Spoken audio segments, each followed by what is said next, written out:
ওই প্রার্থীদের মধ্য থেকে একজন প্রার্থীকে বাছাই করে নেওয়া হয়েছে যে আসো, তোমারে আমরা সিলেক্ট করলাম, তোমারে বাছাই করলাম, তুমি জাদুবিদ্যা শিখবা, তুমি পরবর্তীতে এই রাজ্যের প্রধান জাদুকর হবা, প্রধান গণক, প্রধান জ্যোতিষী।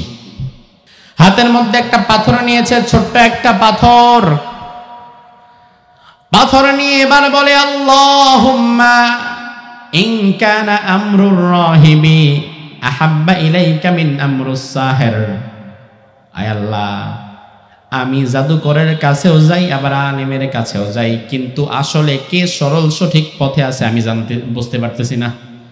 আমি কনফিউশনে পড়ে আছি। আল্লাহ, তুমি আমারে সাহায্য করো।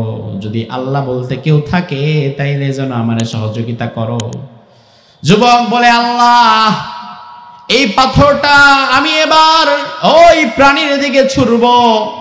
যদি ওই জাদুকরের চাইতে আলেমের কথাগুলো তোমার বেশি পছন্দ হয়, জাদুকরের চাইতে যদি আলেম তোমার কাছে শ্রেষ্ঠ হয়, প্রিয় হয়, তাইলে ওই আলেমের রব হিসাবে এই পাথরের দ্বারা তুমি এই বিরাট জন্তুটারে এই পথ থেকে সরাইয়া দিও।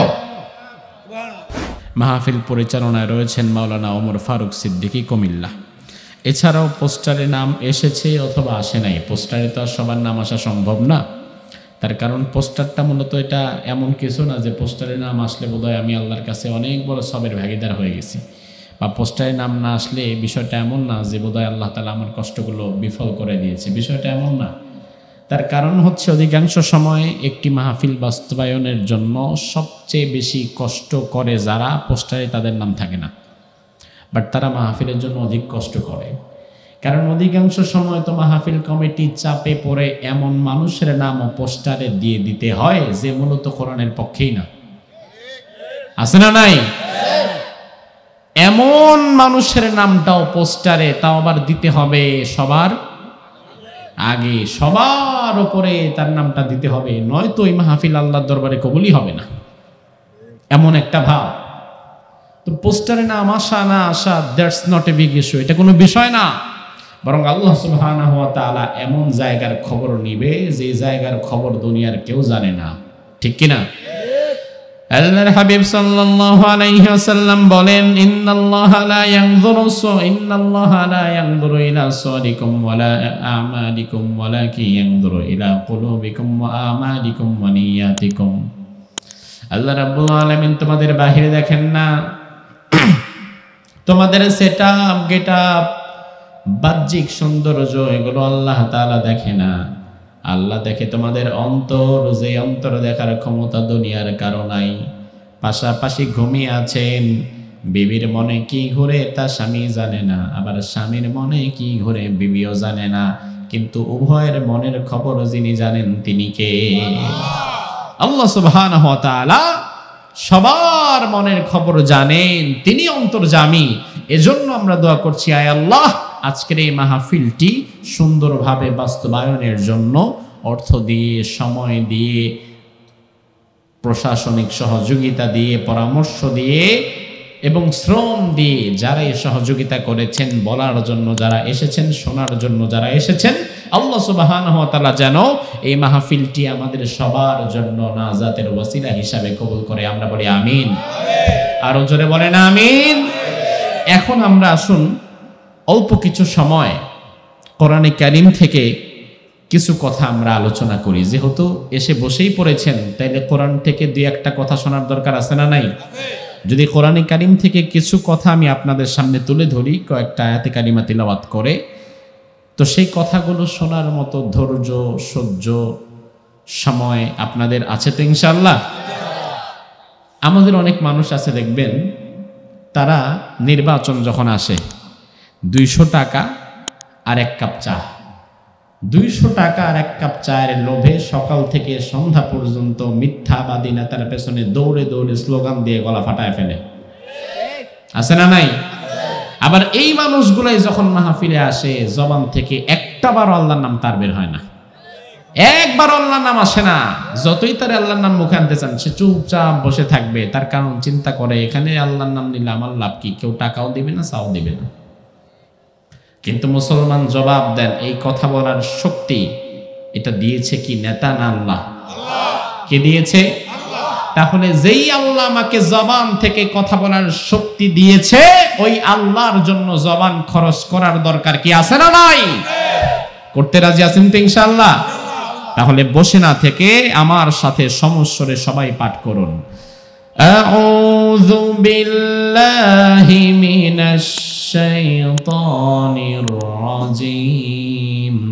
বিসমিল্লাহির রহমানির রহিম। والسماء ذات البروج واليوم الموعود وشاهد ومشهود قتل أصحاب الأخدود النار ذات الوقود إذ هم عليها قود وما نقموا منهم إلا أن يؤمنوا بالله العزيز الحميد سبحان الله বলেন। সূরাতুল বুরুজ এর ৮টি আয়াতে কারিমা আমি আপনাদের সামনে তেলাওয়াত করেছি। যে আয়াতগুলোকে সামনে রেখে আপনাদের কল্যাণে কিছু কথা বলার চেষ্টা করব ইনশাআল্লাহ। আল্লাহ রাব্বুল আলামিন সূরাতুল বুরুজের প্রথম 3টি আয়াতে কসম করলেন, কসম কাটলেন। আমরা যখন বড় কোনো বিপদে পড়ি, কোনো জটিলতায় পড়ি, কোনো কথার উপরে যখন আমরা জোর দিতে যাই, তাগিদ দিতে চাই, জোর দেওয়ার সময়, তাগিদ দেওয়ার সময় ওই কথার শুরুতে আমরা কসম করি, ঠিক কিনা? নাকি যখন তখন করি? যখন তখন না। হ্যাঁ, কিছু মানুষ আছে এরা যখন তখন করে।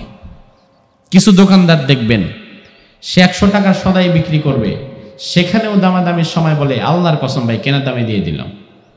এমন আছে না নাই? এই কথায় কথায় কসম কাটে যারা, রাসূল বলেছেন মুনাফিক হয়ে যায় তারা। কি হয়? তোমার 1 কেজি আলু বিক্রি করতে গিয়ে বলছে কসম কাটতে, মুনাফিক। অধিক হারে কসম কাটা ঠিক না, লা ইয়াজুজ, এটা জায়েজ নাই। কসম করতে হবে বিশেষ প্রয়োজনে, আর করতে হবে শুধুমাত্র একজনের নামে। সেটা কে? দয়াল বাবা, হ্যাঁ, খাজা বাবার কসম, মাজারের কসম, মাটির কসম, আছে না নাই? এই সমস্ত নামে কসম করলে হবে না, বরং কসম করতে হবে কার নামে? আল্লাহ রাব্বুল আলামিন সূরাতুল বুরুজের প্রথম 3টি আয়াতে কসম করলেন, আল্লাহ নিজেই কসম করলেন। প্রথম আয়াতে কসম করে আল্লাহ বললেন ওয়াস-সামা'i যাতিল বুরুজ, আমি আল্লাহ তাআলা গ্রহ নক্ষত্র বিশিষ্ট সুবিশাল আকাশের কসম করলাম। আমার ভাইরা জবাব দেন, এই সুবিশাল আকাশের কসম করলেন কে? আল্লাহ। 2 নম্বরে আল্লাহ বললেন ওয়াল ইয়াউমিল মাউউদ। মাউউদের ব্যাখ্যায় মুফাসসির বলেছেন কিয়ামত। মাউউদ মানে হচ্ছে প্রতিশ্রুত দিবস। 2 নম্বরে আল্লাহ বললেন আমি আল্লাহ তাআলা কিয়ামতের কসম করলাম।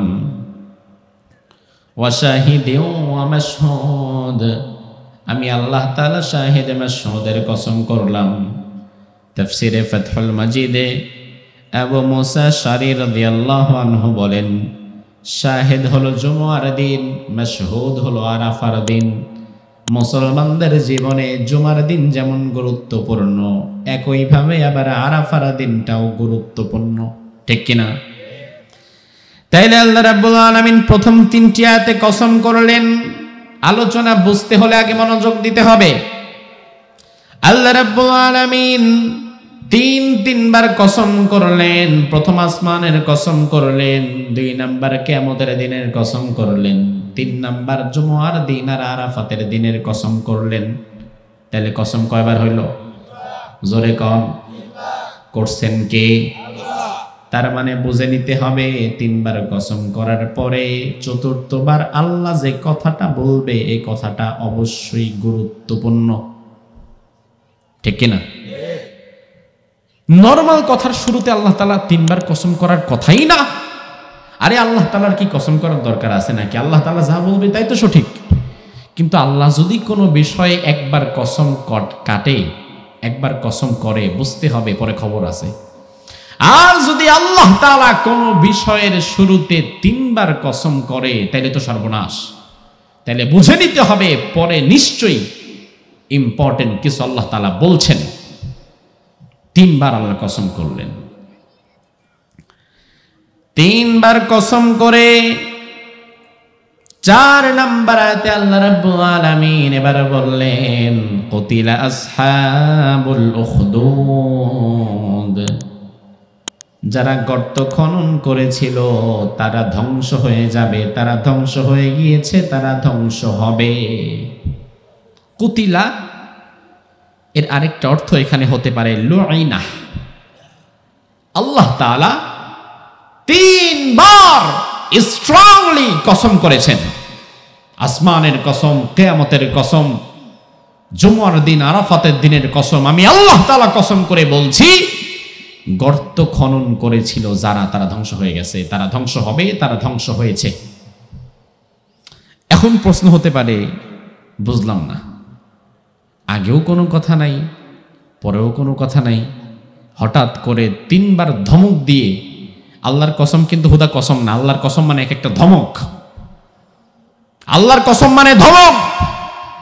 আল্লাহ তাআলা 3 বার ধমক দিলেন, 3 বার কসম করে বললেন যারা গর্ত খনন করেছে তারা ধ্বংস হয়ে যাবে, অথবা ধ্বংস হয়েছে এবং ধ্বংস হচ্ছে। এখন কোন গর্তওয়ালাদের প্রতি আল্লাহর এত রাগ, আল্লাহর এত ক্রোধ, কারা ধ্বংস হয়ে যাবে, ওই গর্তওয়ালাদের কথা জানার দরকার কি আছে না নাই? কারণ এই গর্তওয়ালারা শুধু ওই যুগে ছিল এমন না, বরং এখনো আল্লাহর মুমিন বান্দাদেরকে বিপদে ফেলানোর জন্য মিথ্যা মামলার গর্ত নিয়ে বৈশা আছে এমন অনেক মুনাফিক আছে না নাই? তার মানে গর্তওয়ালা শুধু তখনই ছিল না, ওই গর্তওয়ালাদের কিছু চেলা বেলা এখনো। তাইলে গর্তওয়ালাদের ইতিহাস কি, সেখান থেকে আমাদের শিক্ষা কি, সেটা কি জানার দরকার আছে না নাই? আল্লাহ রাব্বুল আলামিন 5 নম্বর আয়াতের মধ্যে বললেন আন্নারি যাতিল ওয়াকুদ, যেই গর্ত ছিল আগুন দ্বারা পরিপূর্ণ, আগুন দিয়ে যে গর্তটাকে পূর্ণ করে রাখা হয়েছিল, ইদহুম আলাইহা কুদ, এবং ওই গর্তের পাশে আরেক দল বসে বসে তামাশা দেখতেছিল। ওয়াহুম আলা মা ইয়াফআলুনা বিল মুমিনিনা শুহুদ, আমার মুমিনেরা যখন গর্তে পড়তো, তারা যখন বিপদে পড়তো, গর্তের পাশে বসে বসে একদল তামাশা দেখতো। এখান থেকে আমরা 3টা গ্রুপ পেলাম। এক গ্রুপ হচ্ছে যারা গর্ত খনন করে, ফাঁদ পাতে। আরেক গ্রুপ হচ্ছে যারা ইমানদার, যারা ওই ফাঁদের মধ্যে আটকে যায়। আর আরেক গ্রুপ হচ্ছে তারা ফাঁদে আটকায়ও না, আবার ফাঁদও পাতে না, বরং তারা দূর থেকে তামাশা দেখে মজা নেয়। আছে না নাই? এক গ্রুপ এমন জালিম হয়ে গিয়েছে, এক গ্রুপ জুলুম করছে আলেম ওলামাদের উপরে, এক গ্রুপ জুলুম করছে, ফাঁদ পাচ্ছে আলেম ওলামাদেরকে ধ্বংস করে দেওয়ার জন্যে। এক গ্রুপ ফাঁদ পাচ্ছে, গর্ত খনন করেছে আলেমদেরকে সেই গর্তে ফেলে ফেলে মারার জন্যে। ওই গ্রুপটা এমন ভয়ঙ্কর গর্ত খনন করেছে, যেই গর্তের মধ্যে ইমানদাররা পড়ছে, পড়তে পড়তে পড়তে পড়তে বিশ্বনন্দিত মুফাসসিরকেও সেই গর্তে ফেলানো হয়েছে। আরেক গ্রুপ তারা খুব হাসে, তারা সাইডে দাঁড়ায় কয় এত কথা বলার দরকার কি ছিল, এত হক কথা বলতে বলছে কে, বেশি বলছে দেখা এবার বোঝেন ঠেলা। তারা কিন্তু গর্ত খনন করে নাই, তারা গর্তে পড়েও নাই, তারা হচ্ছে থার্ড পার্টি, তারা দাঁড়ায় দাঁড়ায় মজা নেয়। আল্লাহ তাদের ব্যাপারে বললেন, আমার মুমিনদের কষ্ট দেখে তোরা যারা দাঁড়িয়ে আছিস, আমি আল্লাহ তাআলা তোদেরকেও দিন শেষে এই গর্তে ফেলবো। কথা বোঝে না পাবলিক? কথা বুঝলে হানা বলেন। আমার ভাইরা, তার মানে হচ্ছে আজকে আপনি ইমানদারদের কষ্ট দেখে সুখের হাসি হাসবেন না, বরং ইমানদারদের কষ্ট দেখে যেই মুনাফিকরা এখন হাসছে, অচিরেই জালিমদের সেই গর্তে ওই মুনাফিকরাও এসে পড়বে। এরপরে আল্লাহ তাআলা ৮ নম্বর আয়াতের মধ্যে বললেন, ওয়ামা নাকামু মিনহুম ইল্লা আইয়ুমিনু বিল্লাহিল আজিজিল হামিদ। আর যে সকল ইমানদারদেরকে মারা হলো, যাদেরকে গর্তে ফেলানো হলো, যাদেরকে কষ্ট দেওয়া হলো, তাদের অপরাধ অন্য কিছু ছিল না। তারা কারো জমির আল ঠেনে নাই, কারো জায়গা জমি আত্মসাৎ করে নাই, তারা বাংলাদেশের টাকা বিদেশে পাচার করে নাই, তারা কোনো নারীর ইজ্জত সম্মান নষ্ট করে নাই, তারা ধর্ষণ করে নাই, বরং তাদের অপরাধ ছিল ইল্লা আইয়ুমিনু বিল্লাহিল আজিজিল হামিদ। তারা শুধুমাত্র ঈমান এনেছিল কার উপর? তারা শুধুমাত্র ভয় করেছিল কাকে? আল্লাহ ছাড়া অন্য কাউকে তারা গুনতো না, আল্লাহ ছাড়া অন্য কারো সামনে তারা মাথা নত করতো না। এমন কিছু মুমিন আমাদের সমাজেও আছে না নাই? এমন কিছু মুমিন আমাদের সমাজেও আছে, এমন কিছু ইমানদার আমাদের সমাজেও ছিল, যারা আল্লাহ ছাড়া অন্য কাউকে ভয় পেত না, যারা বলতো জমিন যার আইন চলবে তার, এবং এই অপরাধের কারণেই তাদেরকে ধরে ধরে ফাঁসির মঞ্চে নিয়ে যাওয়া হয়েছে। অন্য অপরাধ নাই। সারা জীবন আপনি স্ক্যান করলে কোনো অপরাধ আপনি পাবেন না, কিন্তু এমন ভাবে ফাঁদ পেতে তারে গর্তে ফেলানো হলো, মনে হয় যেন বাংলাদেশে তার মতো অপরাধী আর একটাও নাই। কথা বুঝেন? এই ৮টি আয়াত, এর পেছনে একটা ইতিহাস আছে, শুনবেন ইনশাআল্লাহ? কয়েক মিনিট সময় দিবেন তো ইনশাআল্লাহ? আমার ভাইরা, এই আয়াতগুলোর ব্যাখ্যায় আল্লাহর হাবিব সাল্লাল্লাহু আলাইহি ওয়াসাল্লাম সহিহ মুসলিমের ৭৪০১ নম্বর হাদিস, সহিহ মুসলিমের ৭৪০১ নম্বর হাদিস, এই হাদিসের মধ্যে এই আয়াতগুলোর ব্যাখ্যার পেছনের ইতিহাসটা তুলে ধরেছেন, যে কোন ইতিহাসের প্রেক্ষিতে আল্লাহ তাআলা এই আয়াতগুলো নাযিল করেছেন। আল্লাহর হাবিব সাল্লাল্লাহু আলাইহি ওয়াসাল্লাম বলেন, কানা মালিকুন ফি মান কানা ক্বাবলাকুম ওয়া কানা লাহু সাহির। ও সাহাবীরা শোনো, তোমাদের পূর্বের যুগে এক জালিম বাদশা ছিল, জালিম একজন ক্ষমতাধর ছিল।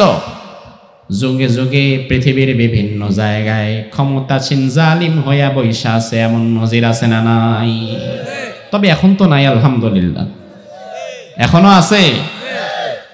আমার ভাইরা, তারা হয়তো মনে করে তাদেরকে ধরার মতো কেউ নাই, মারার মতো কেউ নাই, দেখার মতো কেউ নাই, কিন্তু আমার আল্লাহ বললেন, ওয়া কাযালিকা আখযু রাব্বিকা ইযা আখাযাল কুরা ওয়া হিয়া যালিমাহ ইন্না আখযাহু আলীমুন শাদীদ। আমার আল্লাহ ধরে না, কিন্তু ধরলে আল্লাহ ছাড়েনি। আল্লাহর হাবিব সুন্দর একটা হাদিসের মধ্যে এদের ব্যাখ্যা করেছেন, ইন্নাল্লাহা লা ইউমলি লিয-যালিম হাত্তা ইযা আখাযাহু লাম ইউফলিতহু। আল্লাহ রাব্বুল আলামিন দুনিয়ার জালিমদেরকে ঢিল দেয়, ছাড় দেয়। কি দেয়? বুঝেন? কি দেয়? কি দেয়? ছাড় দেয়, কিন্তু ছেড়ে দেয় না।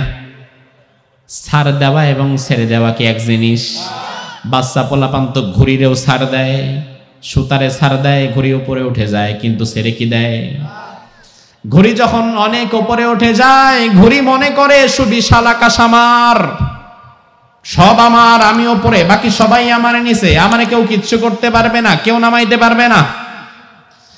কিন্তু সন্ধ্যা বেলায় যখন আবার নাটাইওয়ালা সুতায় ধরে টান দেয়, তখন ওই ঘুড়িটারেও আবার বাধ্য হওয়া লাগে জমিনে নেমে আসতে।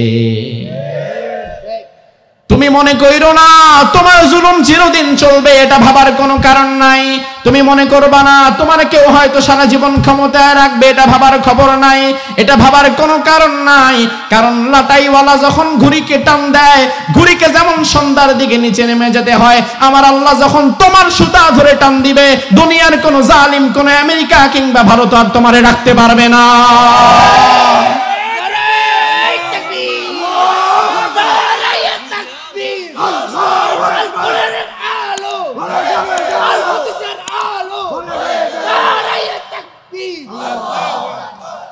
আমার ভাইরা, তার মানে সবচেয়ে বড় ক্ষমতাবান কে?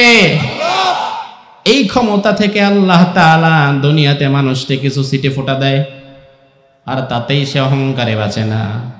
কিন্তু অহংকারীদের শেষটা কিন্তু বড়ই করুণ, ঠিক না? দুনিয়ার এমন একটা জালিম অহংকারী দেখান যে সম্মানের সাথে বিদায় হইতে পারছে? আমি দেখি না। এমন কোন জালিম অহংকারী আমি দেখি না যে সম্মানের সাথে বিদায় হতে পেরেছে। বরং এমন ভাবে বিদায় হয়েছে, এমন জায়গায় মরে গেছে জানাজা দেওয়ার মতো লোকও নাই, কাফনের কাপড়ও জোটে না। আর যাদেরকে মাজলুম বানিয়ে দুনিয়া থেকে বিদায় করে দেওয়া হয়, যারা শাহাদাতের মর্যাদা যাদের নসিব হয়, তারা জমিন থেকে হাসতে হাসতে বিদায় হয়ে যায়। আর মজলুমের ওই মুখের হাসি জালিমের ক্ষমতার চাইতেও অনেক দামি। আল্লাহর হাবিব বলেন, ওই জালিম বাদশাহ সে তার রাজ্যকে কন্ট্রোল করত, মানুষকে কন্ট্রোল করত জুলুম করে, এবং মানুষকে কন্ট্রোল করত সে জাদুবিদ্যা দিয়ে। কি দিয়ে? জাদুবিদ্যা। কারণ আজ থেকে 1000 বছর আগে, 1500, 2000, 3000, 5000 বছর আগের ওই সময়টা ছিল জাদুবিদ্যার যুগ। যেমন মুসা আলাইহিস সালামের সময় জাদুবিদ্যা ছিল কি ছিল না? এবং ওই জাদুবিদ্যা ধ্বংসের জন্যই কিন্তু আল্লাহ নবী মুসারে কি দিছে? লাঠি দিছিল একটা মেয়ে। ওই লাঠি হইতো ধরলে লাঠি, ছাড়লে সাপ। তো ওই সময়টাতে ওই জালিম বাদশা তার এরিয়াকে কন্ট্রোল করত জাদুবিদ্যা দিয়ে। বাদশার প্রধান জাদুকর যিনি, ওই লোকটি বৃদ্ধ হয়ে গেছে, বুড়ো হয়ে গেছে। ফালাম্মা কাবিরা, বুড়া যখন হয়েছে, জাদুবিদ্যা করে খাক আর চিটারি বাটপারি যাই করুক না কেন, শেষ সময় কিন্তু মানুষ বুঝে আমারও চলে যেতে হবে। নাকি দুনিয়ার কোন জাদু কাউরে চিরস্থায়ী রাখতে পারে না। এবার ওই জাদুকর বাদশার কাছে বলল, ও বাদশাহ, আমার সময় শেষ হয়ে আসছে, আমি বুঝতে পারছি আমি আর বেশি দিন বাঁচব না। তবে আপনি যেহেতু আমার সাহায্য নিয়ে আমার জাদুবিদ্যা দিয়ে এলাকা কন্ট্রোল করেন, আমার পরেও তো আপনি যেহেতু থাকবেন, আমার পরেও তো জাদুর দরকার আপনার আছে। এই জন্য আপনি এক কাজ করেন, একজন গোলাম রে আমার কাছে পাঠান। ফাবাত ইলাইয়া গোলামান, এমন একজন তরুণ যুবককে আমার কাছে পাঠান। আমি যেই যুবকরে আমার জাদুবিদ্যা শিখায়া দেব, ওই যুবকটা পরবর্তীতে আমার স্থলাভিষিক্ত হয়ে আপনাকে সহযোগিতা করবে। বাদশা বলল, ঠিক আছে, সমস্যা নাই। এলাকার মধ্যে অ্যানাউন্সমেন্ট করো, যুবকদের লাইন লাগায় দাও। এলাকার মধ্যে অ্যানাউন্সমেন্ট করে বলা হলো, বাদশার দরবারের জাদুকর হবে এমন একজন যুবক তরুণ আমাদের চাই। হাজার হাজার যুবক সেখানে প্রার্থী হয়ে গেছে। ওই প্রার্থীদের মধ্য থেকে একজন প্রার্থীকে বাছাই করে নেওয়া হয়েছে যে আসো, তোমারে আমরা সিলেক্ট করলাম, তোমারে বাছাই করলাম, তুমি জাদুবিদ্যা শিখবা, তুমি পরবর্তীতে এই রাজ্যের প্রধান জাদুকর হবা, প্রধান গণক, প্রধান জ্যোতিষী। ওই যুবককে বাছাই করা হলো। ওই যুবকের পরিবার থেকে টাকা পয়সা দিয়ে তাকে কিনে নেওয়া হলো। আজকের যুগের জালিমেরাও যুব সমাজকে নষ্ট করে দেওয়ার জন্য টাকা পয়সা দিয়ে ইয়াবা বা গাজার ফেন্সিডিল ধরায় দিচ্ছে। যুবকদেরকে নষ্ট করার জন্য আজকের যুগের জালিমেরাও ফাঁদ পাতে। কারণ তারা জানে যুব সমাজ যদি নষ্ট হয়ে যায়, পরবর্তীতে এই জাতির মধ্যে নতুন বিপ্লবের জন্মই আর হবে না। আমার ভাইয়েরা লক্ষ্য করেন, বাদশা কিন্তু বলেছে ফাবাস ইলাইয়া গোলামান ওয়াল্লিমহু সিহর, একজন যুবক তরুণকে নিয়ে আসো, তারে জাদু শেখাবো। কেন, জাদু কি বুড়ারে শেখানো যায় না? জাদু তো যার 40-50 বছর, তারেও শেখানো যায়। কিন্তু যুবক তরুণের কি দরকার? যুবক আর তরুণ কেন লাগবে? তার কারণ যুগে যুগে জালিমের টার্গেট ছিল তরুণেরা, যুবকেরা। আজও সেটা আছে না নাই? যুবকেরা যেন আজকে কোরআনের কাছে না আসতে পারে, যুব সমাজ যেন দিনের সঠিক কথা না শুনতে পারে, যুব সমাজ যেন দিনের সঠিক বুঝটা না পেতে পারে, এই জন্য যে আলেমের মাহফিলে যুবকদের উপস্থিতি যত বেশি, তার উপরেই হামলা মামলা তত বেশি। যার মাহফিলে শুধু জিকির হয়, তাও আবার ডিস্কো জিকির, এর মাহফিলে কোনো বাধা আছে? আমি যদি এখানে বলি দয়াল তোর লাইগা, ওই বাবা শুরু হয়ে গেছে, কেউ কি আমার নামে কোনো কমপ্লেন করবে? বরং আমি যদি কই তাইলে দেখবেন তালে তালে অনেকে নাচা দিবে, ঘুম লাগলে ঘুম সেরে দিবে। শয়তান তখন কেউ আর কত ঘুমাবি, এবার একটু কোরআনের কথা শোন। কিন্তু আমার ভাইয়েরা, যেই মাহফিলে যুবকদেরকে কোরআনের পথে ডাকা হয়, যেই মাহফিলে যুবকদেরকে ইয়াবা, বাবা, গাজা, ফেন্সিডিল ছেড়ে আল্লাহর কোরআনটা হাতে নেওয়ার জন্য শপথ করানো হয়, ওই মাহফিলের উপরে 144 ধারা জারি করা হয়। কারণ দিন শেষে তারাও চায় না যে যুবকেরা ভালো হোক। কারণ যুবকেরা যদি সবাই দিনের সঠিক পথে চলে আসে, তাইলে 200 টাকা দিয়া মিছিলে লোক পাবে কেমনে? ঠিক না? সবাই যদি দিনের সঠিক পথে চলে আসে, পড়াশোনা নিয়ে ব্যস্ত হয়ে যায়, জীবন গঠন নিয়ে ব্যস্ত হয়ে যায়, কার বাপের টাকা পড়ছে 200 টাকা দিয়ে তোমার পেছনে দৌড়াবে মিয়া? কিন্তু 200 টাকার একটা ভাড়াটি কুকুর তো লাগবে। যার ফলে যুবকদের মূল টার্গেট থেকে তারা সরিয়ে দিয়ে নিজেদের পেছনে দৌড়ায়। কিন্তু আমার যুবকেরা শোনো, যদি শান্তি পেতে চাও, যদি শান্তি পেতে চাও সমাজের মধ্যে, তাইলে একটা কিতাবের দিকেই আসতে হবে। সেই কিতাবের নাম কি? আরো আসতে কম। সেই কিতাবের নাম কি? কারণ বাংলাদেশের শান্তি প্রতিষ্ঠা হোক, এটা কি আপনারা চান? সত্যি চান? এই মাহফিলে আওয়ামী লীগ, বিএনপি, জামাত, জাতীয় পার্টি, জাসদ, বাসদ, হেফাজত, খেলাফত, আলিয়া, কওমি, সুন্নি, সব ধরনের লোক আছে না নাই? সব ধরনের লোক আছে। আর দিন শেষে শান্তি আমাদের সবার দরকার। বাংলাদেশ স্বাধীন হয়ে গিয়েছে 1 বছর 2 বছর না, 52টা বছর হয়ে গেছে। কয় বছর? 52 বছর।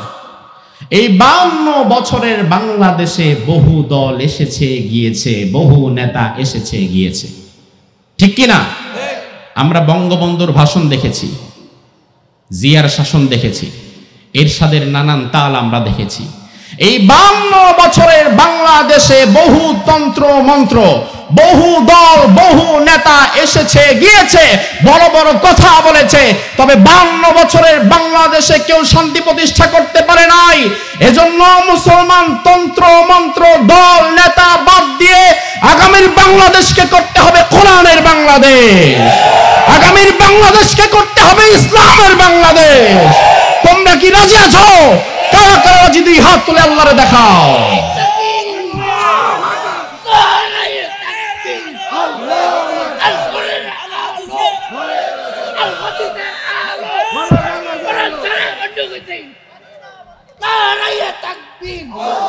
আমার ভাইরা লক্ষ্য করেন, এবার ওই যুবককে নিয়ে আসা হলো। যুবকরে বাদশা বলল, প্রতিদিন জাদুকরের কাছে যাওয়া, সকালে সন্ধ্যা পর্যন্ত জাদু শিখবা, সন্ধ্যা পর্যন্ত জাদু শিখে তারপরে বাড়িতে যাবা, তোমারে আমরা কিনে নিয়েছি। যুবক বলল, ঠিক আছে, সমস্যা নাই। সকালবেলায় জাদুকরের কাছে যায়, জাদু শিখে। জাদু শেখা কি হালাল না হারাম? জাদু বিদ্যা তো হারাম। যদিও বর্তমানে বাংলাদেশে এক শ্রেণীর লোক বের হয়েছে যারা কুফুরি কালাম করে মানুষের বান মারে, আছে না নাই? তাবিজের ব্যবসা করে খায় কুফুরি কালাম দিয়ে, আছে না নাই? আমার ভাইয়ের ওই যুবক সকালবেলায় জাদুকরের কাছে যায়, বিকালে বাড়িতে যায়। একদিন জাদুকরের কাছে যাওয়ার পথে দেখলো পাহাড়ের মুখে, পাহাড়ের নিচে একটা ছিদ্র, এটাকে বলা হয় পাহাড়ের গুহা। পাহাড়ের নিচে একটু জায়গা থাকে, এই জায়গায় আগের কালের মানুষেরা বিশ্রাম নিত, বসবাস করত। ওই যুবক দেখলো পাহাড়ের নিচে একটা গুহা দেখা যায়। যুবক চিন্তা করলো, দেখি গুহার মধ্যে কেউ আছে নাকি। যুবক পাহাড়ের গুহার ভেতরে গিয়ে দেখলো ভেতরে একজন রাহেব বসে আছে। আমাদের মধ্যে যারা বড় আলেম, যারা বড় ধর্মীয় জ্ঞানী, ধর্মীয় পণ্ডিত, তাদেরকে আমরা বলি আলেম। আর খ্রিস্টানদের মধ্যে যারা ধর্মীয় পণ্ডিত, তাদেরকে বলা হতো রাহেব, পাদ্রী। এখন বোঝার সুবিধার্থে আমরা আলেম শব্দটাই ব্যবহার করব। ওই যুবক দেখলো ভেতরে একজন আলেম বসে আছেন। যুবক তার কাছে গেল, তার কাছে গিয়ে যুবক তার পরিচয় দিল, আলেম তার পরিচয় দিল। আলেম বলল, বাবা তোমারে দেখে বড় ভালো লাগছে, তুমি কোথায় যাও? দেখেন যুবকরে কিন্তু ওই আলেম কাছে টেনে নিল। তার মানে বর্তমানে দিনের দায়ী যারা, তাদের উচিত যুব সমাজের নিজের কাছে টেনে নিয়ে সুন্দর পরামর্শ দিয়ে সামনে এগিয়ে চলার অনুপ্রেরণা দেওয়া, ঠিক কিনা? নয়তো যুবকরা তো পথহারা হয়ে যাবে। তাদের সাথে খারাপ আচরণ না করে তাদেরকে কাছে টেনে নিয়ে সামনের দিকে এগিয়ে চলার মতো অনুপ্রেরণা দেন। ওই আলেম বলল, বাবা তোমারে বড় ভালো লাগলো, তুমি কোথায় যাও? যুবক বলল, আমি তো জাদু শিখতে যাই। আলেম বলল, বাবা এটা তো ঠিক না, কারণ জাদু শেখা আমাদের ধর্ম অনুযায়ী হারাম, এটা ঠিক না। যুবক বলল, হারাম হালাল আবার কি? ওই আলেম তখন তাকে হালাল হারামের কিছু কথা শেখালো। যুবক আরো অবাক হয়ে গেল যে এই কথা তো জীবনে কোনোদিন আমি কারো থেকে পাই নাই। এবার আলেম তাকে বলল, বাবা শোনো, তুমি কার আন্ডারে কাজ করছো? যুবক বলল, আমি আমার মালিকের আন্ডারে কাজ করছি। আলেম বলল, মালিক কে? যুবক বলল, আমার মালিক তো আমার বাদশাহ, যে আমার টাকা দিয়ে কিনে নিয়েছে। তার মানে তাওহীদের কনসেপ্ট, একত্ববাদের জ্ঞানটা তার নাই। তখন আলেম বলল, বাবা শোনো, আমাদের অন্য কোনো মালিক আমাদের হতে পারে না, বরং আমাদের মালিক কিন্তু একজনই, আর সেই মালিকের নামটা কি? আল্লাহ। অন্য কেউ আছে নাকি মালিক? যুবক আরো অবাক হয়ে গেল, বলে কি রে, আল্লাহ এই শব্দটাই জীবনে যুবক কোনোদিন শোনে নাই। কারণ ওই বাদশাহ, যে জালিম বাদশাহ, দীর্ঘ সময় তার সাম্রাজ্য বিস্তার করেছে। জুলুম করতে করতে করতে করতে এক পর্যায়ে ওই বাদশাহ ধর্মীয় শিক্ষা বন্ধ করে দিয়েছে, আসমানি কিতাবের ইলমকে নিষিদ্ধ করে দিয়ে ধীরে ধীরে ধীরে ধীরে গোটা সমাজের মধ্যে নিজেরই আল্লাহ বলে প্রচার করে দিয়েছে। প্রথমে ছিল জালিম, জালিম হওয়ার পরে জুলুম বাড়াতে বাড়াতে আসমানি কিতাবের ইলম বন্ধ করে দিয়েছে, তারপরে নিজেরই আল্লাহ বানিয়ে ফেলেছে। তার কারণ হচ্ছে, কারণটা বড় সহজ, যদি ধর্মীয় জ্ঞান আমাদের মধ্য থেকে উঠে যায়, আজ থেকে 20-30 বছর পরে আমাদের পরবর্তী প্রজন্ম আল্লাহ রাসূলকে চিনবেই না। বুঝে থাকলে জবাব দেন, আমাদের রবের নাম কি? আল্লাহ। আমাদের ধর্মের নাম কি? আমাদের নবীর নাম কি? আল্লাহ যে আমার রব, ইসলাম যে আমার ধর্ম, মুহাম্মদ সাল্লাল্লাহু আলাইহি ওয়াসাল্লাম যে আমাদের নবী, আমাদের নেতা, এই কথাটা আমরা জেনেছি আমার ক্লাস 1, 2, 3, 4, 5, 6, 8, 9 এর বাংলা বই, বিজ্ঞান বই, ভূগোল বই থেকে নাকি কোরআন থেকে? ইসলাম যে আমাদের ধর্ম, এটা আমারে শিখাইছে আমার ক্লাস 5 এর বাংলা বই। কথা কোন? বিজ্ঞান বই নাকি আল্লাহর কোরআন? এখন বোঝেন ভালো করে বিষয়টা। যদি বাংলাদেশে এমন হয়ে যায়, ধর্মীয় শিক্ষা এখনো কিন্তু বাংলাদেশে আলহামদুলিল্লাহ আছে, একবারে নাই বলা যাবে না। এখনো বাংলাদেশে মসজিদ মাদ্রাসা আছে না নাই? যার ফলে এখনো আমরা আল্লাহকে রব বলে স্বীকার করি, এখনো আমরা রাসূলকে আমাদের নবী হিসাবে মানি, এখনো আমরা নিজেদেরকে মুসলমান বলে দাবি করি।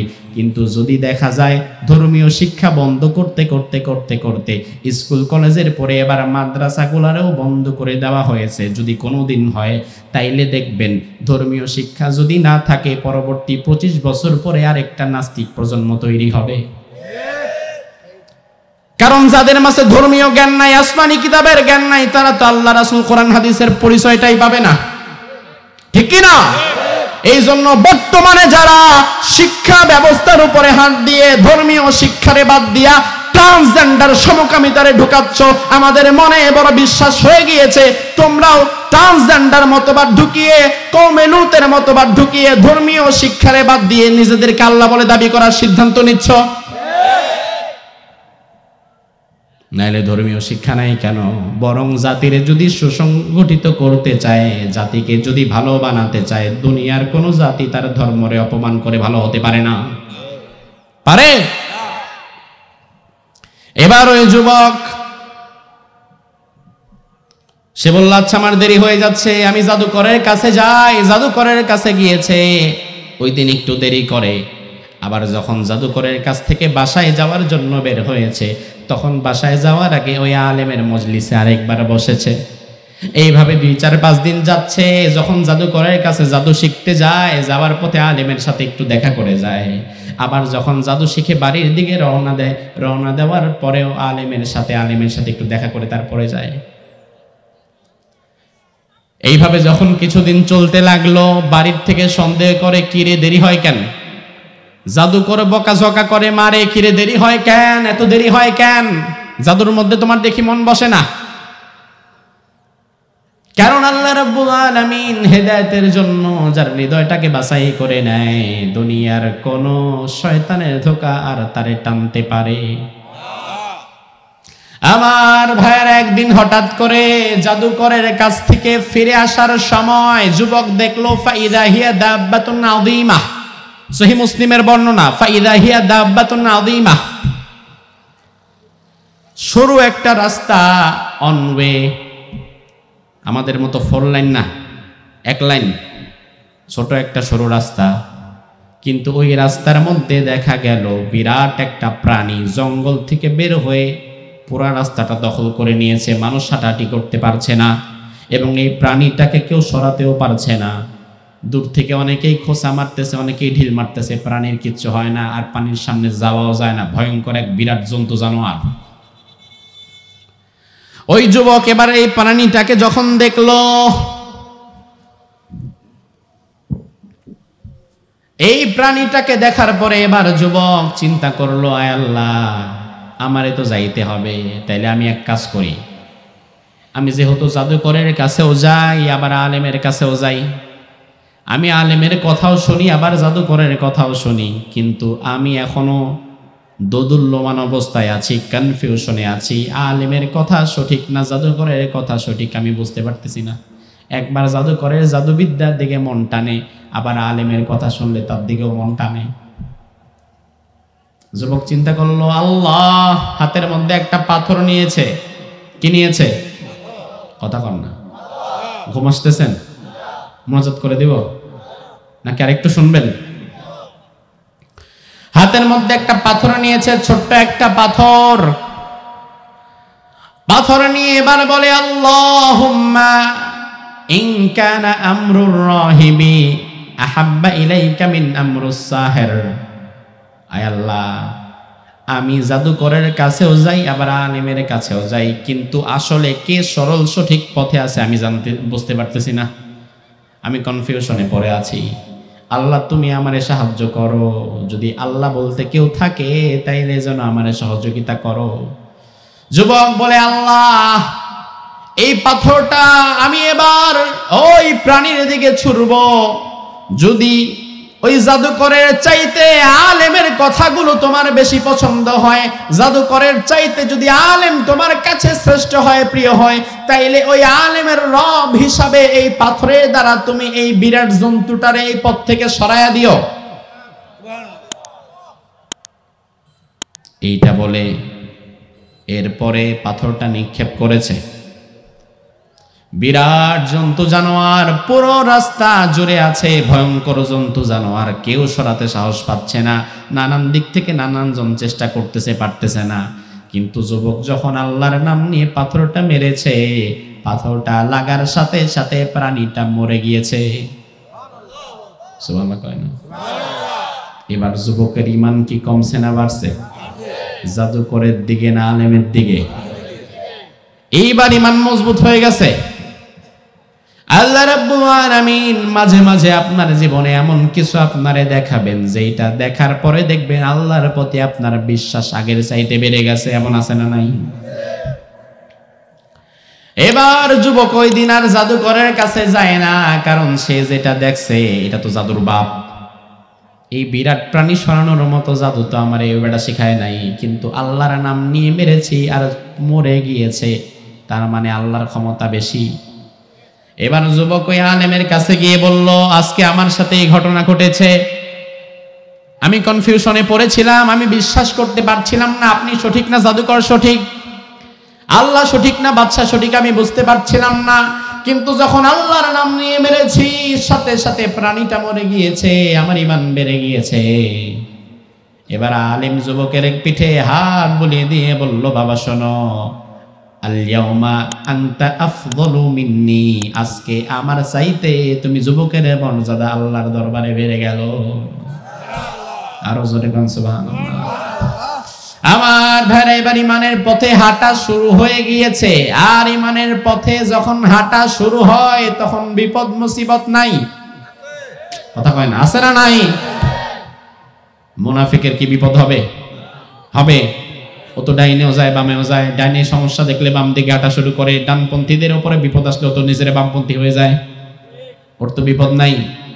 কিন্তু বিপদ হবে তার যে সব সময় ডান দিকে চলবে, বিপদ হবে যার যে সব সময় জমিন যার আইন তার এই কথা বলবে। এবার ওই আলেম তাকে বলল, বাবা তবে শোনো, তোমার উপরে পরীক্ষা আসতে পারে, কারণ যুগে যুগে ইমানের পথে অবিচল থেকে ছিল যারা পরীক্ষার সম্মুখীন হয়েছে। এমন একটা নবী, দুইজন নবী ব্যতীত, আদম আলাইহিস সালাম এবং সুলাইমান আলাইহিস সালাম ব্যতীত অন্য কোন নবী আপনি দেখাতে পারবেন না যে আক্রমণের শিকার হয় নাই। আল্লাহ কি নবী পাঠাইছে দুইজন না আরো বেশি? কত বেশি? লক্ষ লক্ষ, আনকাউন্টেবল। কোরআনেই তো বর্ণিত আছে 25 জন, এর বাইরে আছে লক্ষ লক্ষ। লক্ষ লক্ষ নবীদের মধ্যে মাত্র 2 জন মায়ের খায় নাই, বাকি সবাই খাইছে। এই 2 জনের মধ্যে হচ্ছে একজন বাবা আদম, কারণ বাবা আদম তো নিজেই বাবা, তার যুগে মানুষই ছিল না, আর মারবো কে? আর সুলাইমান আলাইহিস সালাম তো বাদশা, তার উপরে তিনি জিন পালতো, জিনদের দ্বারা কাজ করাইতো। এখন সুলাইমান রে মাইরা জিনদের হাত থেকে মার খাবো নাকি? আর বাকি সবার উপরে আক্রমণ হয়েছে, ইমানের পরীক্ষা দিতে হয়েছে। এবার যুবক বলল, সমস্যা নাই, আমি ইমানের পথে থাকবো। আমার ভাইরা, ওই যে ওই দিন ঘটনার মধ্যে যুবক যে একটা পাথর মেরে বিরাট প্রাণী মেরে ফেলেছে, এই ঘটনা কিন্তু বাকিরা দেখছে। এখন যারা দেখছে তারা কয়, বাবা রে বাবা, যুবক তো বিরাট বড় জাদুকর, কারণ ওই যুগে তো জাদু ছাড়া অন্য কিছু ছিলই না। সবাই ভাবতো এত বড় খেলা যেহেতু দেখাইতে পারছে সে অনেক বড় জাদুকর। এখন সবাই নিজেদের অসুবিধা অসুখ বিসুখ নিয়ে খালি যুবকের কাছে যায়, হাঁস মুরগি ডিম টাকা পয়সা সব নিয়ে পুরো মাজার বানায় ফেলছে, সব এখন যুবকের কাছে যায়। ওই যুগে 2টা অসুখ বেশি হতো, একটা জন্মান্ধ, মানুষ অন্ধ হয়ে যাইতো, আরেকটা কুষ্ঠরোগ। কুষ্ঠরোগীরা, অন্ধ রোগীরা যুবকের কাছে এসে বলল, যুবক তুমি অনেক বড় জাদুকর, তুমি একটু আমাদের চোখ ভালো করে দাও, কুষ্ঠরোগ ভালো করে দাও, তাইলে তোমারে আমরা এতগুলা স্বর্ণ মুদ্রা দেব, টাকা দেব। যুবক বলল, ইন্নামা লা আশফি আহাদান ইন্নামা ইয়াশফিল্লাহ, আমি কাউরে ভালো করতে পারি না, ভালো করার মালিক কে? আমি কাউকে শিফা দিতে পারি না, শিফা দেওয়ার মালিক কে? তবে ফাইন আনতা আমানতা বিল্লাহ দাউতুল্লাহ, যদি তুমি আল্লাহর প্রতি ঈমান আনো তাইলে আমি আল্লাহর কাছে হাত তুলে বলবো, আল্লাহ তারা ঈমান এনেছে, ঈমান এনার কারণে মেহেরবানি করে তুমি তার চোখটাকে ভালো করে দাও। এই দোয়াটা আমি করতে পারি, এর চেয়ে বেশি কিছু না। এবার ওই লোকেরা বলল, আচ্ছা ঠিক আছে, ঈমান আনলাম, আল্লাহর প্রতি ঈমান আনলাম, আল্লাহর সাক্ষ্য দিলাম, আল্লাহকে রব হিসাবে মেনে নিলাম, কালিমা পড়লাম। যুবক দোয়া করে বলে, আল্লাহ তারা খারাপ পথ থেকে, শয়তানের পথ থেকে তোমার পথে ফিরে এসেছে, তারা কুফরি থেকে ঈমানের পথে ফিরে এসেছে, মেহেরবানি করে তুমি তাদের চোখটা ভালো করে দাও। যুবকের দোয়াও শেষ, আল্লাহর চোখটা ভালো করে দেওয়াও শেষ। মুহূর্তের মধ্যে হোয়াট এ ম্যাজিক, চোখ ভালো হয়ে গেছে। এখন কি যুবকের ঈমান আরো কমছে না বাড়ছে? আবার যুবকের নাম ডাকও কমছে না বাড়ছে? আমার ভাইরা, তৎকালীন ওই জালিম বাদশার দরবারের একজন ওজির, একজন মন্ত্রী, যার চোখেও ছিল সমস্যা, ওই মন্ত্রীর কাছে যখন খবর গেল এমন একজন যুবক বের হয়েছে যে মানুষের অন্ধত্ব ভালো করে দিতে পারে, এবার ওই মন্ত্রী বিরাট বোঝাই করে, উট বোঝাই করে স্বর্ণ মুদ্রা হীরা জহরত নিয়ে ওই যুবকের বাড়িতে গিয়েছে। কারণ চোখ নাই যার, ব্যথায় বোঝে সে। যার চোখ নাই সারা দুনিয়ার সম্পদ তার কাছে মূল্যহীন। যার চোখ নাই তার কাছে দুনিয়ার কোনো সম্পদ আর সম্পদ মনে হয় না। এবার যুবকের কাছে রাত্রিবেলায় ওই মন্ত্রী গিয়ে বলে, আমি শুনেছি তুমি অনেক বড় জাদুকর, তুমি আমার চোখটা যদি ভালো করে দিতে পারো, তুমি যা চাইবা তাই পাইবা। যুবক ভালো করে? হয় না। যুবক ভালো করে? করে কে? যুবক বলে, আমি তো ভালো করতে পারি না। ইন্নামা ইয়াশফিল্লাহ, আল্লাহ ভালো করে। ফাইন আনতা আমানতা বিল্লাহ দাউতুল্লাহ, যদি আপনি ঈমান আনেন তাইলে আমি আল্লাহর কাছে সুপারিশ করতে পারি। এবার ওই লোকটা যে বাদশার দরবারের মন্ত্রী ছিল সে বলল, ঠিক আছে, আমি আল্লাহর প্রতি ঈমান আনলাম। যুবক বলে, আল্লাহ, সে যেহেতু ঈমান এনেছে তুমি তার অন্ধত্ব দূর করে দাও। সাথে সাথে আল্লাহ তাআলা ওই মন্ত্রীর চোখটারে ভালো করে দিলেন। এবার বাদশার দরবারে পরের দিন যখন মন্ত্রী গেছে, বাদশা বলে, কি ব্যাপার, তুমি না চোখে দেখতা না? চোখে দেখো কেমনে? বলে, যে যুবকরে আপনি জাদু বিদ্যায় নিয়োজিত করেছিলেন ওই যুবকের দ্বারাই আমার দৃষ্টিশক্তি ফিরে এসেছে। বাদশা কয়, সাব্বাস, ভালো কাম, এই যুবক দেখি জাদু বিদ্যায় ভালো এক্সপার্ট হয়ে গেছে। আসলে কি জাদু বিদ্যায়? ওই এবার মন্ত্রী বলে, না, সে জাদুবিদ্যা ছেড়ে দিয়েছে, সে আপনারাও ছেড়ে দিয়েছে, সে জালিম তাগুত সব ছেড়ে দিয়ে সে চলে এসেছে কার পথে? এবার বাদশা কয়, মানিল্লাহ, আল্লাহ ডাবার কে? আমি তো সব। মন্ত্রী বলে, না, আপনি সব না, বরং আমার রব যিনি আমার চোখ ভালো করে দিয়েছেন, এই ক্ষমতা তো আপনার না, এই ক্ষমতা যার আছে তিনি কে? বাদশা কয়, যুবকরে ধরে আনো। তারে কাজ করতে পাঠাইলাম, একটা সে তো আকাম করে দিল। এরে পাঠাইলাম, তার দ্বারা পরবর্তীতে রাজ্যটারে আমি শাসন করবো। সে তো দেখি রাজ্যের মধ্যে ভাইরাস ঢুকাই দিল, আর এই ভাইরাস হচ্ছে ইমানের, যার ফলে বাদশা খুব ভয় পেয়ে গিয়েছে। বাদশা যুবকরে ধরে এনেছে, বলল, বলো যুবক, তোমারে আল্লাহর পরিচয়টা কে দিল? কার থেকে এই সন্ধান পেয়েছো? যুবক বলল, আমি এমন একজন আলেমের থেকে সন্ধান পেয়েছি। ওই আলেম আমারে আমার দিনের সঠিক বুঝটা দিয়ে দিয়েছে। এখন থেকে আমি আর জাদুবিদ্যার সাথে নাই, আমি আল্লাহর পথে থাকব। এবার বাদশা আলেমকে ধরে আনলো। আল্লাহর হাবিব সহিহ মুসলিমের ৭৪০১ নম্বর হাদিসের মধ্যে বললেন, ওই আলেমকে ধরে এনে বাদশা এবার ওই আলেমকে বলল, ও আলেম, ইরজিয়া, ফিরে আসো, মিন দীনিক, তোমার ধর্ম থেকে। অর্থাৎ তুমি যেই মতবাদের কথা বলো, তুমি যেই আল্লাহর পথে মানুষকে ডাকো, তুমি যেই দিনের দিকে মানুষকে ডাকো, ওই দিনের পথ থেকে তুমি ফিরে আসো। ইরজিয়া মিন দীনিক। আমার ভাইয়েরা বলেন যে একবার ইমানের মজা পেয়ে যায়, দুনিয়ার হাজার স্বার্থ দেখলেও কি সে ইমান ছেড়ে দিতে পারে? পারে। মূল কথা হচ্ছে ইমানটা বুঝতে হবে। ইমান যে বুঝে ইমানের দাম তার কাছে আছে, আর যে বুঝে না এর কাছে দামও নাই। বেলাল ইমান বুঝেছে, যার কারণে বেলালকে রশি বেঁধে মরুভূমির মধ্যে টেনে হিসড়ে চামড়া শরীর থেকে আলাদা করে ফেলা হয়েছে। রক্ত দিয়ে মদিনার মক্কার অলিগলি বেলালের রক্ত দিয়ে রঞ্জিত হয়ে গিয়েছে, তবুও বেলাল ইমানের পথ থেকে সরে আসে না। অন্যদিকে আবু তালেব রে রাসূল হাতে পায়ে ধইরা জোরাজোরি করে, ইমান আনে না। কি আজব বিষয় না? একজন রে মাইরাও ইমান থেকে সরানো যায় না, আরেকজন রে রিকোয়েস্ট কইরাও ইমানের পথে আনা যায় না। তার মানে ইমান বুঝেছে বেলাল, আর ইমান বোঝে নাই আবু তালেব।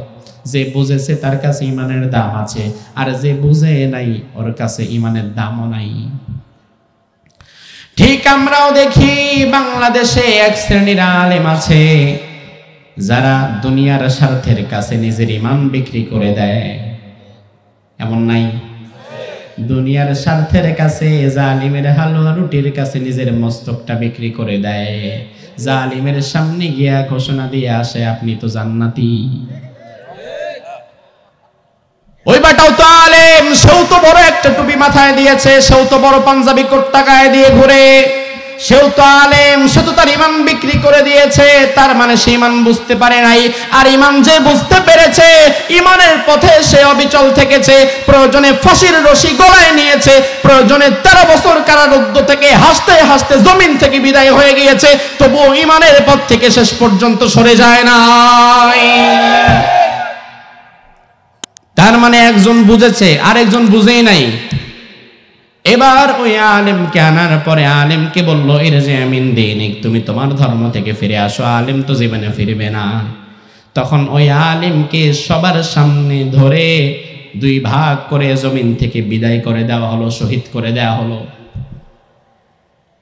ওই আলেম শাহাদাত বরণ করলো, কিন্তু ইমান বিক্রি করে নাই। আলেমদেরকে মূলত এমনই হওয়া উচিত। আরে আলেমেরা যদি জালিমের হালুয়া রুটি খাওয়া শুরু করে, জিহ্বা তো পুড়ে যাবে। কারণ যে জিহ্বা দিয়ে একবার জালিমের হালুয়া রুটি প্রবেশ করে, এই জিহ্বা দিয়ে দ্বিতীয়বার কোনোদিন আর হকের পক্ষে আওয়াজ বের হয় না। এটাই মূল কথা। সে যত বড় আলেম হোক না কেন, তার সামনে অন্যায় হবে, সে বসে বসে দেখবে আর এটারে জায়েজ বানানোর ফতোয়া খুঁজবে। তার সামনে ভাস্কর্য বানাইলেও সে বলবে না, ঠিক আছে, জায়েজ আছে, চালায় দেন।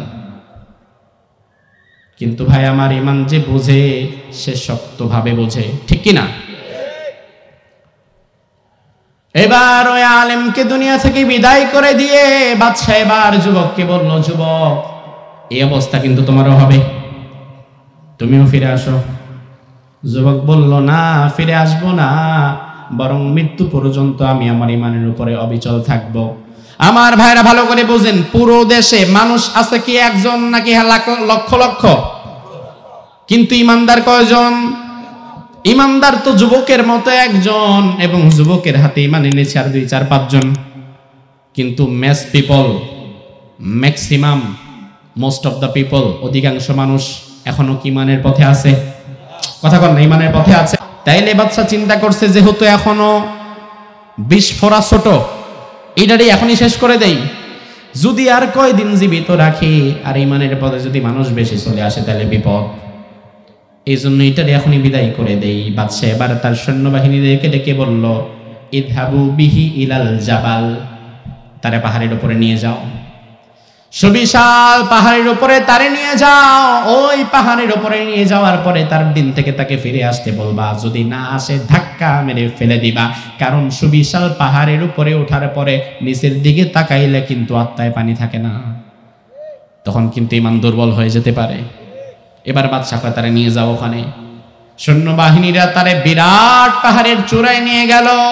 বিরাট পাহাড়ের চূড়ায় নিয়ে বলল, ইরজিমিন দীনিক, আল্লাহর পথ থেকে ফিরে আসো যুবক, এখনো সময় আছে। যুবক বলল, না, কোনোদিন আল্লাহর পথ থেকে ফিরবো না। তারা বলল, তোমার এবার আমরা মেরে ফেলবো। যুবক বলল, মারো, সমস্যা নাই। এবার তারা যখনই যুবকরে ধাক্কা দিবে, যুবকের কোনো সাহায্যকারী নাই, সবাই যুবকের বিরুদ্ধে। কিন্তু যুবকের পক্ষে একজন আছে না নাই? কে তিনি? সাহায্য করবেন কে? এবার যুবক একটা সুন্দর দোয়া পড়েছে, দোয়াটা মনে রাখবেন। কেউ যদি দেখেন দিনের পর দিন আপনার ক্ষতি করার জন্য চেষ্টা করছে, আপনি টাকা পয়সা ক্ষমতা বুদ্ধি কোনো দিক দিয়ে তার সাথে পেরে উঠছেন না, তখন এই দোয়াটা আপনিও পড়বেন। আল্লাহ তাআলা আপনার শত্রুরে এমন ভাবে সরায়া দিবে যেটা আপনি কল্পনাও করবেন না। যুবক এবার আল্লাহর দরবারে দোয়া করেছে, আল্লাহুম্মা কফিনিহিম বিমা শিতা। আর কোনো কথা নাই। যুবক বলেছে, আল্লাহুম্মা কফিনিহিম বিমা শিতা, আল্লাহ আমি দুর্বল, কিন্তু আমার মালিক তুমি দুর্বল। আল্লাহ দুর্বল? আল্লাহ আমি দুর্বল, তুমি দুর্বল না। আমার শক্তি নাই, কিন্তু তোমার শক্তির অভাব নাই। তুমি তাদের বিরুদ্ধে যেইভাবে পারো আমার হেফাজত করো। সাথে সাথে আল্লাহ তাআলা পাহাড়কে এত জোরে কাঁপিয়ে দিলেন, সবগুলো সৈন্য পাহাড়ের উপর থেকে টাস টাস করে পড়ে নিচের দিকে পড়ে মরে গেল। ওই যুবকটারে আল্লাহ তাআলা বাঁচিয়ে দিলেন। সুবহানাল্লাহ বললেন না? এবার যুবক ওই বাদশার দরবারে একাই চলে গেছে। বাদশা কয়, কি রে, আইনা সাহিবুকুম, সাথীরা কই, বাকিরা কই? যুবক বলে, কাফানিহিমুল্লাহ, আমার আল্লাহ তাদের জন্য যথেষ্ট হয়ে গিয়েছে। তার মানে তারা শেষ। এবার বাদশা বলল, নৌবাহিনী যারা তারা আসো, ইযহাবু বিহি ইলাল বাহার, তারা এবার সমুদ্রের মধ্যখানে নিয়ে যাবা, এমন জায়গায় নিবা যেখান থেকে চারপাশে আর কিছু দেখা যায় না। যুবককে সেখানে নিয়ে বলবা দিন থেকে ফিরে আসতে, যদি দিন থেকে ফিরে আসে তাইলে ভালো, আর যদি না ফিরে আসে এইখানেই শেষ। সৈন্যবাহিনীর এবার যুবককে সমুদ্রের মধ্যখানে নিয়ে গেল। দিন থেকে ফিরে আসার জন্য যখন বলল, যুবক রাজি হয় না। যখন যুবকরে ফেলতে যাবে, যুবকের একজন সাহায্যকারী আছে না নাই? কে তিনি? যুবক বলল, আল্লাহুম্মা কফিনিহিম বিমা শিতা, আয় আল্লাহ তাদের বিরুদ্ধে যেইভাবে তুমি চাও তুমি আমারে সহযোগিতা করো।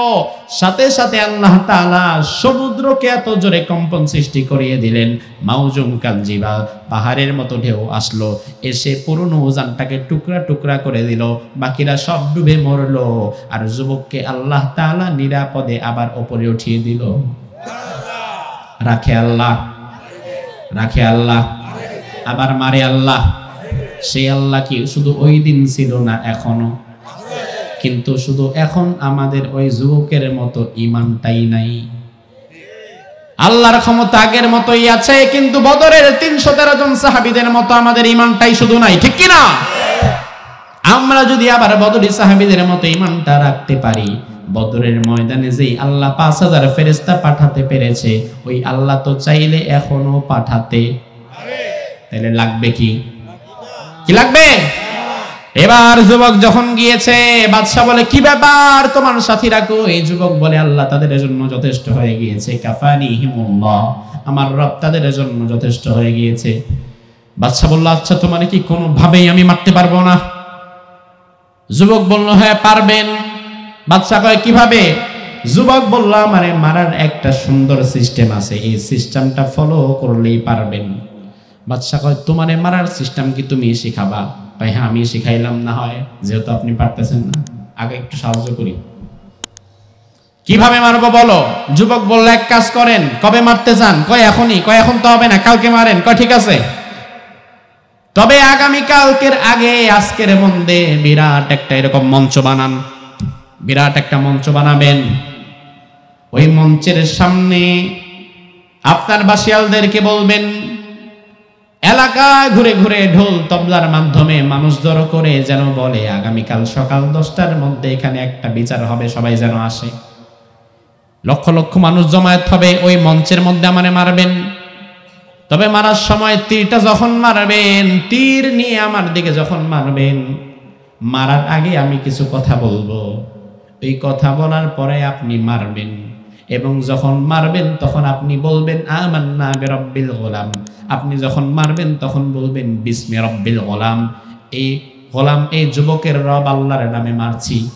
কার নামে? কার নামে? বাদশা কইল, এটা ছাড়া কোনো সিস্টেম নাই? কয় না, নাই। ঠিক আছে, যাও মঞ্চ বানাও। মঞ্চ বানানো হলো, লক্ষ লক্ষ মানুষকে অ্যানাউন্সমেন্ট করে জড় করা হলো, সবাই আসো, বিচার হবে একটা, বিচার হবে, সবাই আসো দেখার জন্যে। লক্ষ লক্ষ মানুষ জমায়েত হয়ে গিয়েছে। পরের দিন এবার যুবক এই স্টেজের মধ্যে উঠেছে। আমার ভাইয়েরা বোঝেন, এলাকায় কি মানুষ একজন না লক্ষ লক্ষ? এখন যুবক যদি একজন একজন করে দিনের দাওয়াত দিতে যায়, তাইলে এক বছরে মাত্র পারবে 365 জনকে, আর বাঁচবেই বা কয়দিন? যুবক চিন্তা করছে, মরমু তো মরমু, মরার আগে সবাই রে ইমানের কথাটা শোনায় মরমু। সুবহানাল্লাহ কইলেন না? এবার যুবক এই মঞ্চে উঠেছে। মঞ্চে উঠে এবার যুবক বলল, ও ভাইরা শোনো, এই বাদশা মূলত জালিম, সে মূলত আমাদের রব না। ধর্মীয় শিক্ষা বাদ দিয়ে আমাদেরকে এতদিন সে বোকা বানিয়ে রেখেছিল, আমাদের কাছে সে নিজের আল্লাহ বলে দাবি করেছিল। কিন্তু তোমরা শুনে নাও, সে মূলত আমাদের রব না, সে আমাদের সৃষ্টিকর্তা না। আমাদের রব যিনি, আমাদের সৃষ্টিকর্তা যিনি, তিনি কে? সবাই অবাক হয়ে গেল, তাই নাকি? আসলে কি বিষয়টা এমন? ভেতরে টনক নড়লো, কিন্তু কঠিন জায়গায় হিট করছে। কারণ যেই লোকটা ঈমান আনে নাই, সে তো মানুষ, আপনি যখন তার সামনে দিনের কথা বলবেন সেও দেখবেন টাসকি খেয়ে যাবে, কারণ প্রত্যেকের ভেতরে কিন্তু একটা সত্তা কাজ করে। উপস্থিত লোকেরা গুনগুন শুরু করে দিল, একজন আরেকজনকে বললো, ভাই কি কি আসলে কথা কি ঠিক নাকি, কি বুঝতেছি না তো। একজন আরেকজনের সাথে কেউ গুনগুন গুনগুন করতেছে। বাদশা দেখলো হাবভাব খারাপ, যুবক তো আগুন লাগায় দিছে, ঠিক কিনা? এখান থেকে যারা দাঈ ইলাল্লাহ হয়, যারা কোরআনের কথা বলে, তাদেরও শিক্ষা নেওয়া লাগবে। যুবক কিন্তু মরে যাওয়ার পথটা নিজেই বলে দিয়েছে, কিন্তু মরার আগেও দিনের দাওয়াতটা দিয়ে গেছে, ঠিক কিনা? এই জন্য আমরা যারা কোরআন সুন্নাহর পক্ষে কথা বলি, আমরা যারা জমিনে আল্লাহর দিন প্রতিষ্ঠার কথা বলি, আমরা যারা কোরআনের হক কথা বলতে চাই, আমাদেরকে যদি বাহিরে রাখেন বাহিরে হক কথা বলবো, যদি বাহিরে হক কথা বলার কারণে ভেতরে ভরেন আমরা ভেতরে হক কথা বলবো, এমনকি যদি কোরআনের কথা বলার কারণে আমাদেরকে ফাঁসির মঞ্চে তুলে দেন, আমরা ফাঁসির মঞ্চে জল্লাদের কানের কাছে গিয়ে হক কথাই বলে যাব। দাঈ থাকবে যেখানে দাওয়াত চলবে, দাঈ যদি বাইরে থাকে বাইরে দাওয়াত দিবে, দাঈরে যদি ভেতরে ভরেন ভেতরে দাওয়াত দিবে। এমনকি আমাদেরকে ভেতরে রাখলে আপনাদের লস হবে, কারণ ভেতরে যারা থাকবে আমরা তাদেরকে কোরআনের পথের কর্মী বানায় ফেলবো। আর ভেতরে তো থাকে আরো বড় বড় কানকাটা রমজান, বাংলা ভাই, অমুক তমুক। আমার ভাইরা লক্ষ্য করেন, এবার বাদশা চিন্তা করছে সর্বনাশ, এ তো খালকাইটা কি আনলাম, সবার মধ্যে তো এবার আগুন ধরাই দিছে, তো খাল কেটে কুমির আনলাম। এই যুবক কথা বন্ধ করো, তোমারে এখনই মারবো। তীরটা নিয়েছে, তীরটা নিয়ে বাদশা যুবকের কপাল বরাবর মেরেছে। তীরটা যুবকের কপালের সামনে এসে আবার নিচের দিকে নেমে গেছে, পড়ে গেছে, লাগে নাই।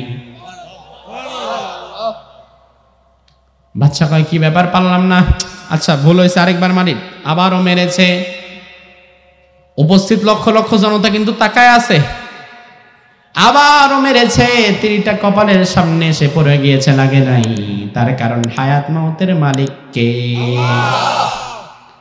এবার যুবক বলল, বাদশাহ শুনে নাও, আমি তো আগেই বলেছিলাম এইভাবে পারবা না। যখন তীরটা মারবা তখন মারতে হবে কার নামে? তুমি বলো বিসমিল্লাহি রাব্বিল গুলাম, এই যুবকের রব আল্লাহর নামে মারছি, এটা বলার পরেই পারবা, এর আগে না। বাদশাকে এত সহজে কয়, কিন্তু যেহেতু এখন ঠেকায় পড়ছে, বলাই তো লাগবে। বাদশা এবার বলল, ঠিক আছে বললাম, বিসমিল্লাহি রাব্বিল গুলাম, এই যুবকের রব আমি না, যুবকের রব আল্লাহর নামে আমি তীর মারছি। সাথে সাথে তীরটা যুবকের কপালের মধ্যে বিদ্ধ হয়ে যুবকটা দুনিয়া থেকে বিদায় হয়ে গিয়েছে। রক্ত ফিনকি দিয়ে উঠেছে, যুবকটাও শুয়ে পড়েছে। তবে আমার ভাইয়েরা, ওই দিন কিন্তু বাদশা জীবিত আর যুবকটা মৃত, কিন্তু মূলত সফলতার হিসাব যদি করেন তাইলে সফল যুবক আর ব্যর্থ বাদশা, ঠিক কিনা? জালিম তো জীবিত ছিল আর মাজলুম তো দুনিয়া থেকে বিদায় হয়ে গেল, কিন্তু সফলতা বুঝবেন কিভাবে? এই দৃশ্য দেখার সাথে সাথে এবার উপস্থিত লক্ষ লক্ষ মানুষ যারা ছিল তারা বলল, ভাইরা আর কোনো কনফিউশন রাখার দরকার নাই, আর কোনো সন্দেহ নাই। আমরা তো প্রথমে সন্দেহ করেছিলাম, কিন্তু যখন দেখলাম বাদশা নিজের নামে মারার পরে লাগাতে পারছে না, লাগানোর জন্য রবের নামে আল্লাহর নাম নিয়ে মারতে হয়েছে, তার মানে হচ্ছে এই বাদশা আমাদের রব নয়, আমাদের রবকে। এবার উপস্থিত লোকেরা সবাই একসাথে বলল, আমান্না বিরব্বিল গুলাম, এই বাদশার পেছনে আর আমরা এখন আর নাই, আমরা এখন সবাই ওই যুবকের রব ওই আল্লাহর উপরেই আমরা ঈমান এনে নিলাম। আমার ভাইরা, এবার সফলতার ব্যর্থতার হিসাব করেন। জালিম বাদশা তখনও জীবিত, আর মজলুম দাঈ তখন দুনিয়াতে আছে না চলে গেছে? বিদায় হয়ে গিয়েছে, শহীদ হয়ে গিয়েছে। তার মানে হচ্ছে মুফাসসিরে কোরআনকে শহীদ করে তুমি মোচে তেল দিও না, কারণ এই মুফাসসিরের শাহাদাতের বিনিময়ে আমাদের ঈমান আরো চাঙ্গা হয়ে গিয়েছে। এবার বাদশা বলল, এই মানুষদের চারপাশ দিয়ে গর্ত খনন করো। সবাই যেহেতু ঈমান আনছে, বাঁচায় রাখার দরকার নাই, গর্ত খনন করো। সাথে সাথে হাজার হাজার সৈন্যবাহিনী গিয়ে গর্ত খনন করা শুরু করলো। গর্তের চারপাশে এবার আগুন লাগিয়ে দেয়া হলো। এবং যাদেরকে বাদশা বলল, শোনো, যারা এখনো সময় আছে ইমানের পথ থেকে ফিরে না আসবা, তাদেরকে ধাক্কা দিয়ে দিয়ে এই অগ্নিকুণ্ডের এই গর্তের মধ্যে ফেলবো, আর যারা ফিরে আসবা তারা বেঁচে যাবা। সব যুগেই কিছু সুবিধাবাদী আছে না নাই? প্রথমে মুখে মুখে ইমানের কথা বলল, কিন্তু পরে কিছু মানুষ আবার সুবিধাবাদ জিন্দাবাদের কারণে পিছনে চলে গেল। আর বাদশা বাকি যারা ইমান এনেছিল তাদেরকে ধাক্কা দিয়ে দিয়ে দিয়ে দিয়ে ওই অগ্নিকুণ্ডে ফেলল। আল্লাহ তাদের ব্যাপারে বললেন, কুতিলা আসহাবুল উখদুদ, যারা গর্ত খনন করেছে তারা ধ্বংস হয়ে যাবে, তারা ধ্বংস হয়ে গিয়েছে, ঠিক কিনা? আর ইদহুম আলাইহা কদ, যে সুবিধাবাদীরা পাশ থেকে দাঁড়ায় দাঁড়ায় মুমিনদের কষ্ট দেখেছে, আল্লাহ বলে তারা বাঁচতে পারবে না। ওই সুবিধাবাদ জিন্দাবাদ যারা করেছে তাদেরকেও আমি আল্লাহ তাআলা ওই জালিম বাদশার শাস্তি যেমন হবে, সুবিধাবাদীদের শাস্তি ওটাই হবে। এজন্য আপনি জালিম না, তার মানে আপনি বেঁচে যাবেন না, বরং আপনি যদি সুবিধাবাদের পক্ষে থাকেন, আপনি যদি ইমানদারদের কষ্ট দেখে খুশি হন, আপনার উপরেও কিন্তু আযাব আসবে, ঠিক না বেঠে? এভাবে করে যখন সব মানুষরে আগুনের মধ্যে ফেলে দেওয়া হচ্ছিল, একজন মা, ওই মায়ের কোলে 3 মাসের একটা শিশু। কয় মাস? জোরে কম। 3 মাসের শিশু তো কথা বলতে পারে? বুঝে না। 3 মাসের শিশু কথা বলতে পারে, ভালো মন্দ বুঝে, আগুন পানির পার্থক্য বুঝে। মা শিশুটার দিকে তাকায়, চোখের পানি ছেড়ে দিয়ে বলে, আহারে, আমার বাচ্চাটার জন্য আমার বড় মায়া, তবে আমি ইমানটাও ছাড়তে চাচ্ছি না। এখন যদি ইমানটা না ছাড়ি তাইলে তো আমারে ফেলে দিবে আগুনে, আর আমার সাথে আমার বাচ্চাটাও পড়বে আগুনে। মা নিজের জন্য মায়া নাই, কিন্তু বাচ্চার জন্য মায়া আছে না নাই? বাচ্চাটার দিকে তাকিয়ে চিন্তা করতেছে, আহারে, বাচ্চাটা না থাকলে আমি ইমানের উপর আরো মজবুত ভাবে থাকতে পারতাম। আল্লাহ তাআলা তখন ওই 3 মাসের বাচ্চার জবান খুলে দিয়েছে।